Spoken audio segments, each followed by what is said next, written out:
आज आपण एक वाटी डाळ आणि 2 गाजरपासून चटपटीत असा स्नॅक्स बनवणार आहोत। तर त्यासाठी इथे मी कढई गरम करायला ठेवलेली आहे।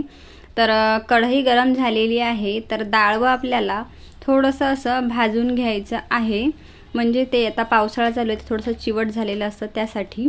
तर आता इथे मी 2 गाजर याचे मागचे आणि पुढचे देठ कापून घेतलेले आहेत। तर आता आपल्याला इथं थोडंसं हे सिलरच्या साहाय्याने आपल्याला किसून घ्यायचं आहे गाजर, म्हणजे याच्यावरची जे धूळ असलेली ते सगळं निघून जाते आणि जे दोरे वगैरे असतात ते सुद्धा निघून जातात। तर आपल्या इथे तोपर्यंत डाळ असं छान असं भाजून झालेलं आहे। तर आता आपण हा गाजर किसून घ्यायचा। तर आपल्याला बारीक असं किसून घ्यायचं आहे, तर किसणी ही बारीक घ्यायची आहे आणि आडवाच गाजर किसायचा आहे। उभा जर किसला तर तो खूप मोठा पडतो, तर आपल्याला बारीक हवं यासाठी मी आडवं किसत आहे। तर बघा व्हिडिओमध्ये दाखवल्याप्रमाणे खूप मस्त असा बारीक किस पडलेला आहे, तर तुम्ही बघू शकता।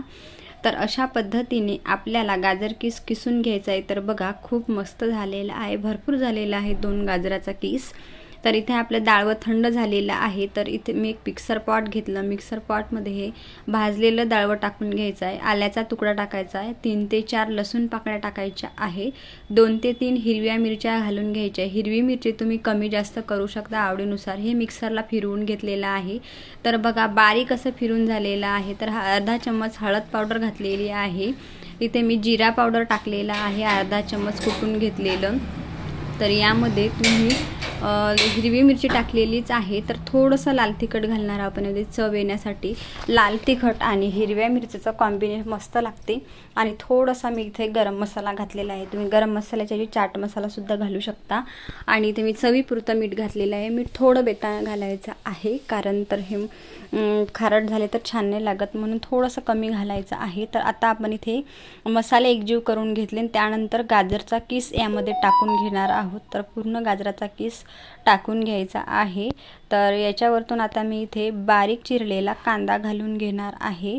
तर बघा मस्त असा बारीक चिरून घ्यायचा आहे कांदा। त्याच्यानंतर आपल्याला इथे 2 ते 3 पाण्याने स्वच्छ धुवून मी इथे कोथिंबीर बारीक चिरून घेतलेली आहे।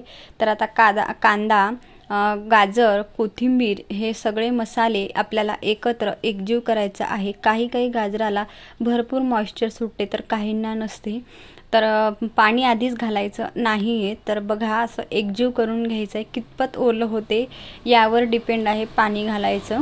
तर बघा अशा पद्धतीने असा गोळा बनत आहे। तर आपल्याला पाण्याचं प्रमाण हे अगदी कमी लागणार आहे। तर आपल्याला बघा असा मस्त असा गोळा बनत आहे। तर थोडंसं पाणी असं आपल्या हातावर घ्यायचं आणि असा यावर असा शिडकावा द्यायचा आणि याला असं थोडं टाकत असं याचा छान असा गोळा बनवून घ्यायचा आहे। खूप असं पातळही नाही करायचं आहे आणि खूप असं घट्टही नाही। आपल्याला याची टिक्की बनवता येईल या गोळ्याची। या पद्धतीने आपण नेहमी जी टिक्की बनवतो त्याच पद्धतीने आपल्याला हे बॅटर आपल्याला असं छान असं भिजवून घ्यायचं आहे। तर बघा व्हिडिओमध्ये दाखवल्याप्रमाणे। तर आता मी इथे तेल घेतले आहे, हाताला तेल लावून घ्यायचं आहे, थोडासा गोळा तोडून घ्यायचा आहे। तर हा गोळा असं याचं एकजीव करून घ्यायचा आहे, म्हणजे तो तेलात टाकल्याच्यानंतर फुटणार नाही यासाठी मस्त असा याचा गोळा बनवून घ्यायचा आहे। जेवढं छान मळता येईल हातावरच्या हातावर तेवढं मळून घ्यायचं आणि याची टिक्की बनवायची आहे। तर वड्यासारखं खूप असं पातळही नाही आणि खूप असा जाडही नाही, तर मीडियम आकाराच्या आपल्याला टिक्क्या बनवायच्या आहेत। जसे मी व्हिडिओमध्ये दाखवले त्याप्रमाणे बघा सुंदर अशी आपली इथे टिक्की झालेली आहे।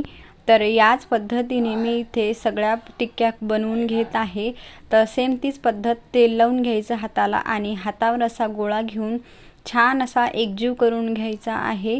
तर ही टिक्की लहान मुलांना खूप आवडते, तर हे लहान मुलं एक वेळेस बनवलं तर नेहमीच बनवून मागतील। तर बघा सुंदर अशा आपल्या त्या टिक्क्या बनवून झालेल्या आहेत। तेल गरम करायला ठेवलं तर तेल सुद्धा कडकडीत छान गरम झालेलं आहे। तर तेल आपल्याला कडकडीत गरम व्हायला डीप फ्राय करायचे आहे। तर इथे मी त्या टिक्क्या टाकून घेतलेल्या आहे आणि लगेच आपल्याला यामध्ये झारा किंवा चमचा फिरवायचा नाहीये। जर तो लगेच फिरवला तर ते तुटू शकते। तर बघा असं 2 ते 3 मिनिटाच्या नंतर आपल्याला यामध्ये झारा घालायचा आहे। तर बुडबुडे कमी झाले की, तर बघा आता थोडे बुडबुडे कमी झालेले आहेत, तुम्ही बघू शकता।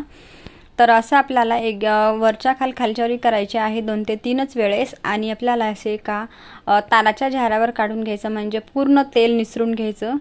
तर सेम त्याच पद्धतीने मी आता तुम्हाला दुसरेही वडे इथे तळून दाखवत आहे। तर तुम्ही बघू शकता मस्त आपले इथे बुडबुडे कमी होईपर्यंत आपले इथे टिक्की तयार आहे तळून। तर बघा खूपच छान अशी ही टिक्की लागते खायला, लहानापासून ते मोठ्यापर्यंत खातील। बघा खूप सुंदर अशी आपली इथे टिक्की झालेली आहे। तुम्हाला जर माझी टिक्की आवडली असेल तर लाईक अँड शेअर करा। चॅनलवर नवीन असाल तर पहिल्यांदाच रेसिपी पाहत असाल तर सबस्क्राईब करा व बाजूला बेल आयकन आहे त्यावरही प्रेस करा, म्हणजेच नवनवीन व्हिडिओ तुम्हाला सर्वात आधी पाहायला मिळतील। तोपर्यंत बाय बाय।